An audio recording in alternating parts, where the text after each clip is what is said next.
Dyahwiyat dan skandal cinta segitiga dalam intrik kekuasaan di Majapahit. Dyahwiyat merupakan putri kedua dari Raden Wijaya, pendiri kerajaan Majapahit dengan Gayatri. Kakak kandungnya adalah Tyagitarja atau dikenal sebagai Tribuana Tunggadewi yang kelak menjadi raja ketiga Majapahit. Pada pemerintahan kakaknya, Dyahwiyat diangkat sebagai raja bawahan di daerah Daha atau sekarang Kediri.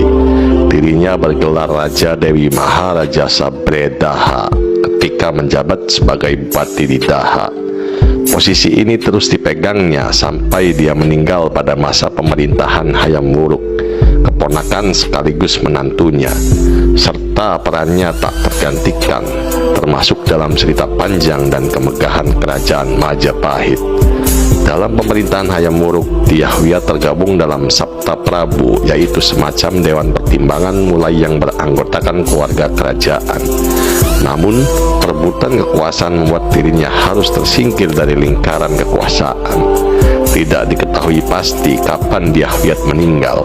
Para raton hanya menyebut kematiannya setelah pengangkatan Gajah Enggon sebagai patih tahun 1371 Masehi. Dyahwiyat kemudian didarmakan di Adilangu dengan candi bernama Purwawisesa. Dalam novel Gajah Mada, Langit Kresnahadi menyebut Dyahwiyat merupakan sekar kedaton yang memiliki kedudukan sosial tinggi. Posisinya sebagai putri raja benar-benar membuatnya jadi incaran. Dikisahkan dalam novel tersebut, sosok Dyahwiyat memiliki sifat yang tegar, berwawasan luas, memiliki pandangan ke depan, dan berwibawa.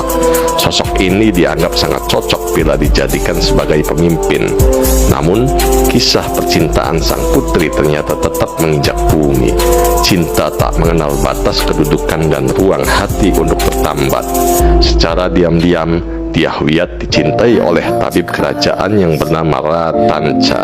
Ratanca juga salah satu dari 7 anggota Dharmaputra atau jabatan istimewa bentukan dari Raden Wijaya. Tidak diketahui dengan pasti apa tugas dan wewenang mereka. Namun, para raton menyebut mereka sebagai pegawai yang disayangi raja.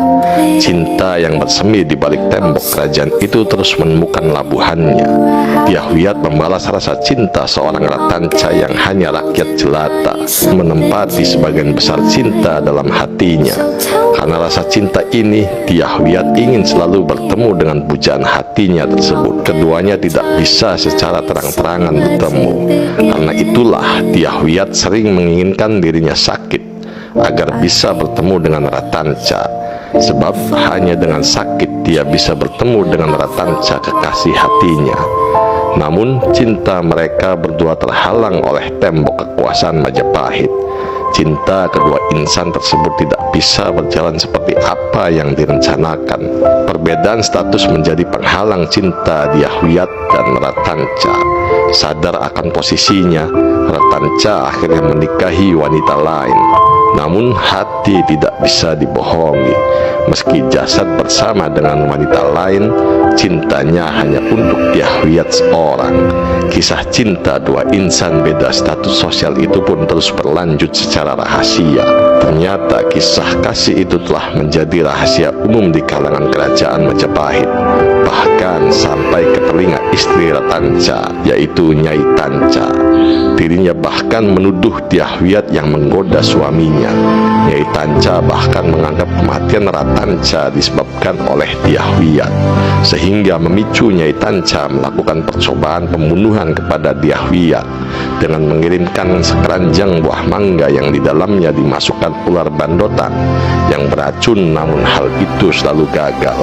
Singkat cerita, setelah percintaannya dengan Ratanca kandas, Dyahwiyat dijodohkan dengan Raden Kudamerta Brewengker. Raden Kudamerta yang merupakan bangsawan dari Wengker melamar Dyahwiyat. Namun pernikahan antara Raden Kudamerta dan Dyahwiyat tidak berlandaskan cinta. Ternyata Raden Kudamerta sebelum menikah dengan Dyahwiyat telah memiliki istri bernama Dyah Menur Hardiningsih dan memiliki seorang anak laki-laki. Disinilah terjadi cinta segitiga dalam lingkaran Majapahit. Sebelum pernikahannya dengan Dyahwiyat, Panji Wiradapa yang merupakan paman dari Raden Kudamerta menahan istrinya Dyah Menur. Hal ini dilakukan agar Raden Kudamerta bersedia menikah dengan Dyah Wiyat. Bila Dyah Wiyat menjadi ratu, maka otomatis Raden Kudamerta akan menjadi seorang raja. Jika Kudamerta menjadi orang nomor 1 di Majapahit, maka kemungkinan besar Panji Wiradapa menjadi orang nomor 2, yaitu Mahapatih, akan terwujud. Di sisi lain, Dyah Wiyat yang kisah cintanya kepada Ratanca gagal karena status sosial, kini harus menerima perjodohan dengan suami wanita lain. Sementara itu, nasib Dyah Menur lebih malang. Dia harus menyingkir karena Raden Kudamerta mengaku belum memiliki istri. Karena cinta terlarang ini, Gajah Mada merasa kekhawatiran akan kestabilan kekuasaan terah murni Raden Wijaya.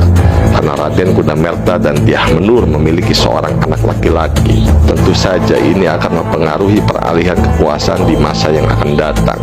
Selain itu, berarti Raden Kudamerta akan menempatkan Dyah Wiyat sebagai istri kedua, sebuah kesalahan yang sangat fatal. Karena itulah Bayangkara, pasukan elit kerajaan Majapahit, akhirnya berusaha membebaskan Dyah Menur. Setelah diselamatkan, Gajah Mada kemudian menyembunyikan Dyah Menur dan bayinya. Dyah Menur yang sangat ingin bertemu dengan suaminya akhirnya diselundupkan ke dalam istana. Dirinya menyamar menjadi Sekar Tanjung yang menjadi dayang kesayangan Dyah Wiyat, hal yang menjadi beban bagi seorang Raden Kudamerta. Gajah Mada dan pasukannya satu persatu berhasil menggagalkan rencana makar yang dilakukan paman dari Kudamerta. Satu persatu dari para pengkhianat kerajaan ini dikirim ke pengadilan kerajaan. Dari pengadilan ini diketahui bahwa pembunuhan yang terjadi di dalam istana ditujukan untuk mengkambing hitamkan Raden Cakradara, suami Sri Gitarja, oleh Panji Wiradapa agar tahta raja jatuh ke tangan Raden Kudamerta, serta dibukanya identitas asli Panji Rukamurti, yaitu Nyai Tanca, istri Ratanca. Dendamnya kepada Gajah Mada yang telah membunuh suaminya dan kepada Dyah Wiyat telah membuatnya gelap mata dan merencanakan makar. Setelah menjatuhi hukuman kepada Nyai Tanca dan Wiradapa, Ratu Gayatri memanfaatkan kesempatan ini untuk mengukuhkan status Dyah Wiyat sebagai istri sah dan satu-satunya dari Raden Kudamerta demi keutuhan kerajaan Majapahit. Sementara itu, Dyah Menur akhirnya harus memberikan suami tercintanya kepada Sekar Kedaton, dan dirinya pergi membawa bayi yang dikhawatirkan oleh Gajah Mada sebagai pemutus silsilah keturunan Raden Wijaya. Aduh, kisah cintanya sangat rumit sekali, bray, hingga mengorbankan cinta murni Dyah Wiyat. Jadi, bagaimana belum melihat kisah ini? Terus tetap pesimis, jangan optimis.